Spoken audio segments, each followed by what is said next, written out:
Tan x can be written as sin x divided by cos x. And then we can take LCM in the denominator, and this expression can be, let's write this as I is equal to I for integral of this expression. So one can be written as cos x by cos x, isn't it? Cos x minus sin x dx. Further, this expression can be written cos x can be written in numerator divided by cos x minus. So we are multiplying by 2 cos x. Also we are dividing by 2, so 1 by 2 I have written outside. So 2 cos x divided by cos x minus sin x. Yes, I mean, once expressing the given expression into sine and cos, what we have done is simply multiplied by 2 and divided by 2. Then we can add sine x and we can subtract sine x. Why we are doing that will become very clear in the next step. 1 by 2 as it is, and then you have 2 cos x. I said add sine x and subtract sine x,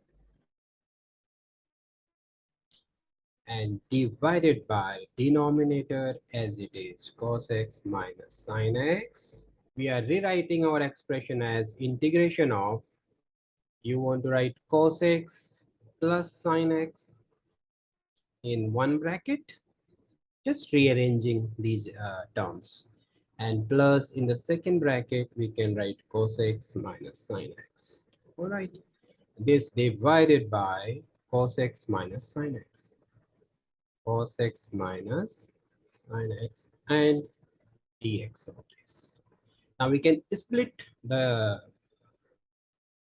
fraction in two parts, and that will, yes, how would like to split this fraction?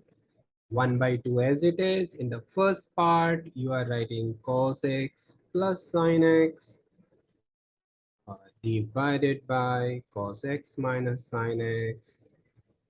Okay, and in second part we are going to write this half is there also, half time cos x minus sin x, cos x minus sin x divided by cos x minus sin x dx. Look, the second part, cos x minus sin x, cos x minus sin, this gets cancelled, we get 1 dx, half dx, and you can see that integration of this is 1 by 2 and time 1 dx, so 1 by 2x plus c, we can say.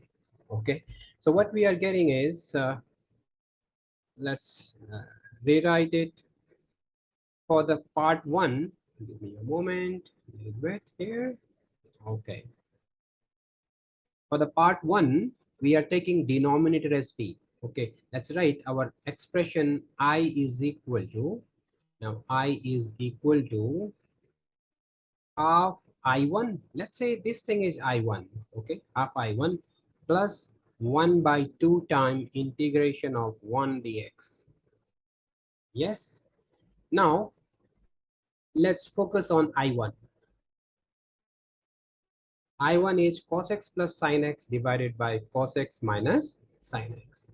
Our I1 is integration of cos x plus sin x divided by, see the expression here, cos x minus sin x, cos x minus sin x, and dx. All right, substitute. Here you say put cos x minus sin x is equal to t. So derivative of cos x is negative sin x. We are very familiar with the derivative, and derivative of sin x is cos x, negative sign is already there. So cos x is equal to dt over dx. Yes or no? Now we would like to take negative sign common on the left hand side and take dx to the left. You can write it like this: negative of sin x plus cos x, negative of sin x plus cos x dx is equal to dt. That means sin x plus cos x dx is negative dt. All right.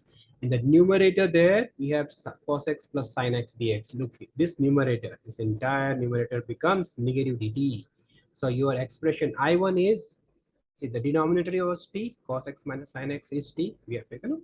So this becomes, I1 becomes dt, negative dt over t. So our expression I1 can be written as, I1 is integration of negative dt, that's right, negative sign outside, dt by t, and we know the integration of 1 over t is negative of log mod t plus, since this is I1, we will have to write constant of integration, so let's write it C1. Okay, so I1 is negative log, I1 is, we'll substitute the value of t there, retain the value of t, t was cos x minus sin x, cos x minus sin x mod plus C1.